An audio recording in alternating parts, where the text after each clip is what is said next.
Hi, I'm Dana Obleman, creator of the Sleep Sense program, and I thought I'd just spend a few minutes telling you a little bit about my journey into a good night's sleep.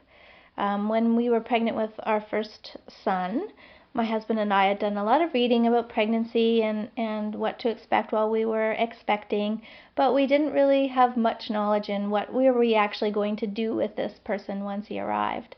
And so when he was born, we fell into a lot of the same traps, if you will, as people who come to see me or people who buy the program.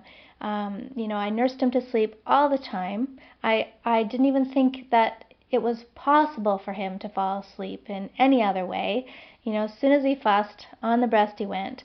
And, then we got into this habit of really feeding him every hour and a half. And he would fall asleep at the breast, but then not sleep long enough. And it was just this really vicious cycle.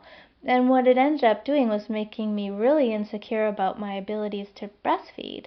I just didn't think I had enough milk, and he always seemed hungry, but we just never even considered fatigue as an option. We just constantly went to, oh, he must be hungry, he must be hungry.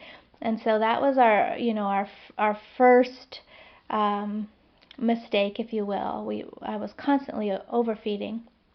And then we thought, well, let's try the soother. Maybe the soother is a better option. Instead of nursing him all night, we'll try giving him a pacifier.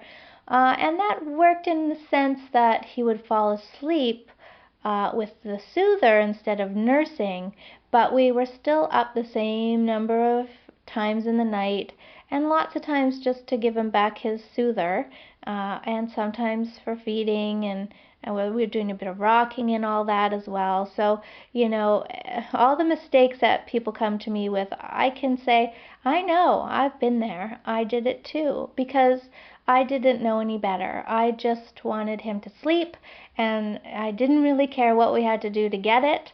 I just needed sleep. And this went on for 5 or 6 months.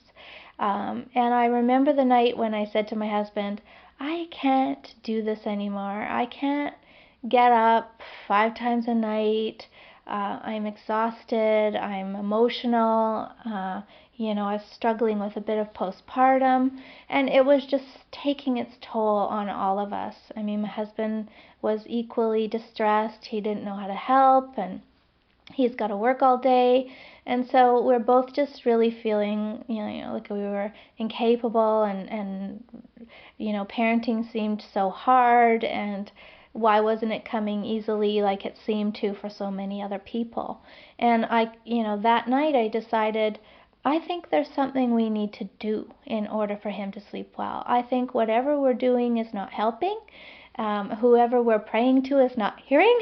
And so we need to actually take some steps in some sort of direction instead of just spinning our wheels, every night, trying different things and nothing really working consistently.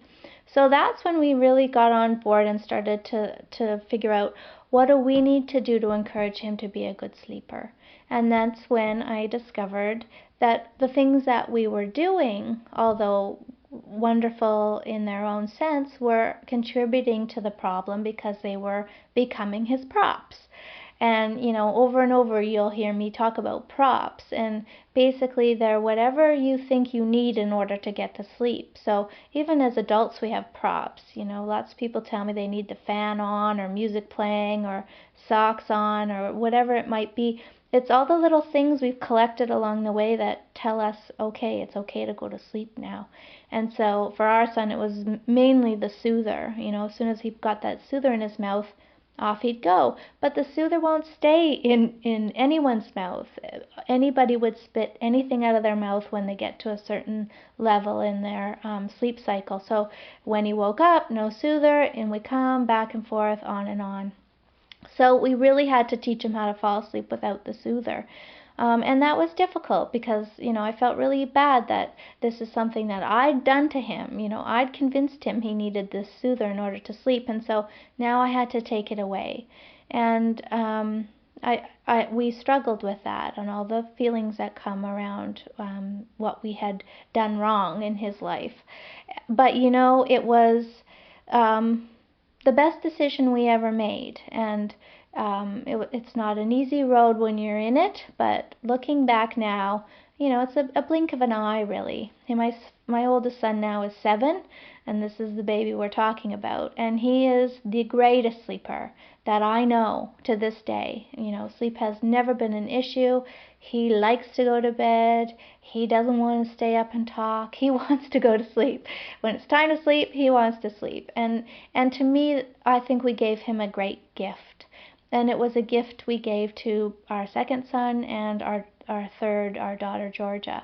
And because I had those tools and knew so much more than I'd known the first time, we got off to a great start with those two. We knew that they needed to go back to bed every hour. We knew we wanted to encourage them to develop their own skills.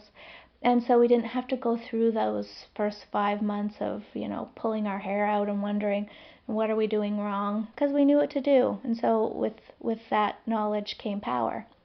And they're now 7, 5, and 3, and like I said, they're very good sleepers, and they have no anxiety around sleep. They know exactly what the purpose is, and they happily go to bed.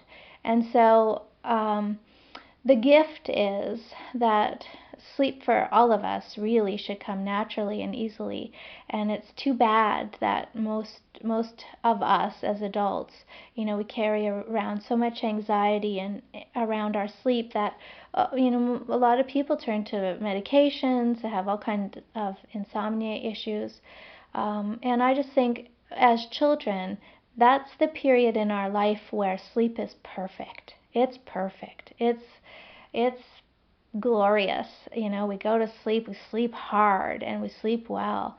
And so if that's the one time in our life when sleep is perfect, I think it should be. I think we should create an environment where our children are happy to go to bed, there's no anxiety, and they sleep perfectly all night and wake up refreshed and ready to conquer the day. And if you've seen children who do sleep well, you know that they conquer the day. That's exactly what they do. They go, go, go, and they have the energy to do that. So I just wanted to share with you some of the things that I've gone through as a parent. It might seem like I have all the answers, but for the first 6 or 7 months as a new parent, I didn't have any answers. In fact, I felt like, a bit of a parenting failure, if you will, because I just didn't feel like I knew what I was doing at all. And so if you're feeling those feelings, just know that you're not alone, and that we've all been there in one way or another, and that there is a way to make this better. There is a way to encourage a great night's sleep for everyone, and it really does make a huge difference to your quality of life. So thanks for listening, and sleep well.